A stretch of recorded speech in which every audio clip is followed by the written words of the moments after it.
जो प्रमादी और शिथिल है और जो हीन वीर्य के, उस आदमी को उसके अपने संयत कर्म ही ऐसे उखाड़ देते हैं जैसे वायु दुर्बल पेट को उखाड़ फेंकता है।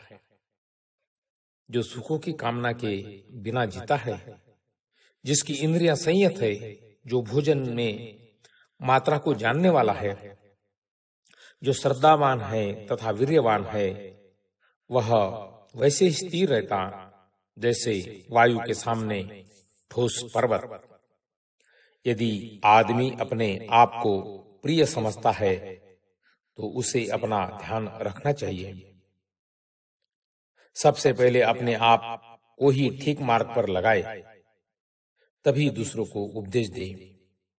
बुद्धिमान आदमी किसी को ऐसा अवसर न दे कि दूसरे उसे कुछ कह सके। अपने आप को काबू में रखना कठिन है। यदि आदमी अपने आप को वैसा बनाए जैसा कि वह दूसरों को उपदेश देता है, तो इस प्रकार ठीक संयत आदमी दूसरों को संयत रख सकता है। आदमी स्वयं ही अपने पाप कर्मों का फल भोगता है।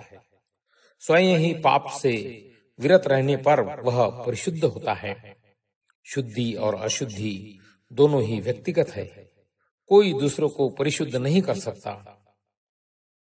युद्ध में हजारों को जीतने से अच्छा है स्वयं को जीत लेना।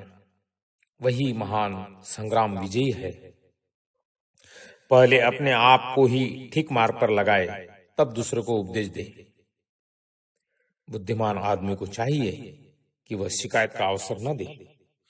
यदि आदमी अपने आप को वैसा ही बनाए जैसा कि वह दूसरे को उपदेश देता है, तब इस प्रकार संयत आदमी दूसरे को भी संयत रख सकता है। अपने आप को संयत रख पाना कठिन है। वास्तव में आदमी स्वयं को अपना संरक्षक है। दूसरा कौन और संरक्षण हो सकता है? अपने आप को सुरक्षित रखकर आदमी ऐसा संरक्षक पाता है जिसका मिल पाना कठिन है। यदि आदमी को अपना आप प्रिय है, तो उसे अपनी सुरक्षा करनी चाहिए। आदमी स्वयं अपने पाप का फल भोगता है। स्वयं ही वह परिशुद्ध होता है। शुद्धि और अशुद्धि दोनों व्यक्तिगत है। कोई किसी दूसरे को परिशुद्ध नहीं कर सकता। आदमी स्वयं अपना संरक्षक है। दूसरा कौन और संरक्षण हो सकता है? यदि आदमी अपना संरक्षण करता है, तो वह ऐसे संरक्षण को प्राप्त करता है जिसके समान संरक्षक मिलना कठिन है। प्रज्ञावान बनो, न्यायशील रहो और अच्छी संगति रखो। यदि कोई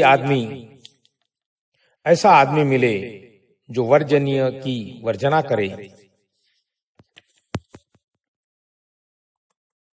जो फटकार लगाए और जो बुद्धिमान हो, तो उस आदमी का अनुसरण ऐसे ही करो जैसे किसी खजाना बताने वाले का अनुसरण किया जाता है। उसका अनुसरण किया जाना उत्तम होगा, बुरा नहीं। जो उपदेश दे, सुमार्ग दिखाए तथा कुमार्ग पर जाने से रोके, वह सज्जनों को तो प्रिय होता है, किंतु दुर्जनों को अप्रिय।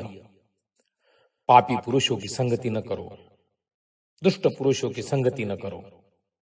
सदाचारियों को मित्र बनाओ, श्रेष्ठ पुरुषों को मित्र बनाओ। जो धम्मामृत का पान करता है, वह शांत चित्त प्रसन्नता पूर्वक रहता है। श्रेष्ठ पुरुषों द्वारा उपदिष्ट धम्म में बुद्धिमान आदमी सदा सुखी रहता है। पानी ले जाने वाले जहां वे चाहते हैं पानी ले जाते हैं। बाण बनाने वाले बाण को सीधा करते हैं। बड़े लोग लकड़ी को सीधा करते हैं और बुद्धिमान अपने आप को विनीत नियमानुसार चलने वाला बनाता है। जिस प्रकार एक ठोस पर्वत वायु के झोंके से नहीं हिल पाता, उसी प्रकार ज्ञानी पुरुष, बुद्धिमान निंदा और प्रशंसा से विचलित नहीं होते।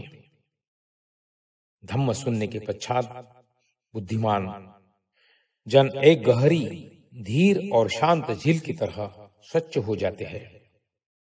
सत्पुरुष सभी परिस्थितियों में सम बनते रहते हैं। सत्पुरुष वासनाओं की तृप्ति के लिए कभी मुंह नहीं खोलते। वे चाहे सुख का अनुभव करे अथवा दुख का, वे आनंदी या उदास भाव प्रदर्शित नहीं करते। जब तक पाप कर्म पकता नहीं, तब तक मूर्ख आदमी इसे मधु की तरह मधुर समझता है। लेकिन जब पाप कर्म पकता है, तब मूर्ख आदमी दुखी होता है।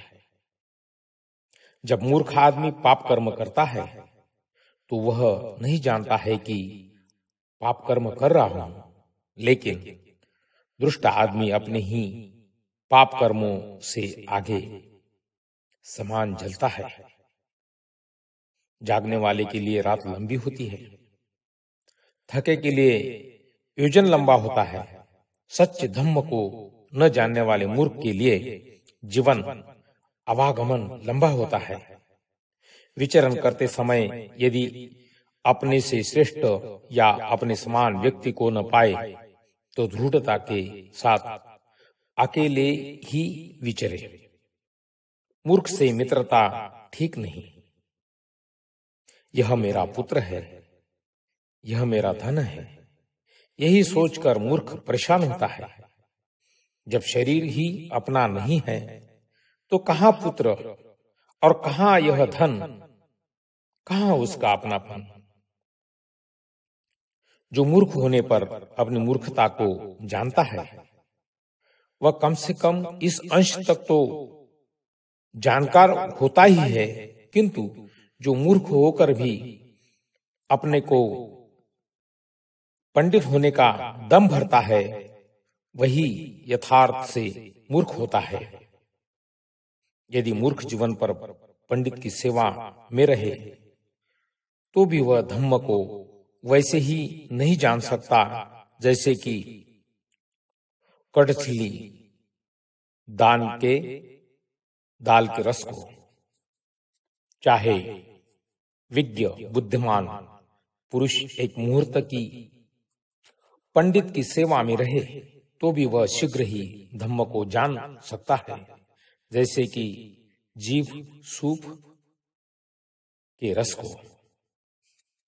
दुर्बुद्धि मूर्ख अपना शत्रु स्वयं होकर पाप कर्म करते विचरण करता है, जिसका फल कड़ुआ होता है। उस कार्य का करना उचित नहीं जिसे करके आदमी को पछताना पड़े और जिसका फल रोते हुए भोगना पड़े। उसी कार्य का करना उचित है जिसे करके पछताना न पड़े और जिसके फल को प्रसन्न चित्त होकर भोग सके। मूर्ख आदमी का पाप कर्म जब तक नहीं पकता, तब तक वह उसे मधु की तरह मीठा समझता है, किंतु जो ही पाप कर्म पक तैयार होता है, तब मूर्ख दुख को प्राप्त होता है। यज्ञ अज्ञानी जब तक पाप का परिपाक यानी फल नहीं पाता, तब तक उसे मधु के समान जानता है। जब पाप का परिपाक फल होता है तो दुखी होता है।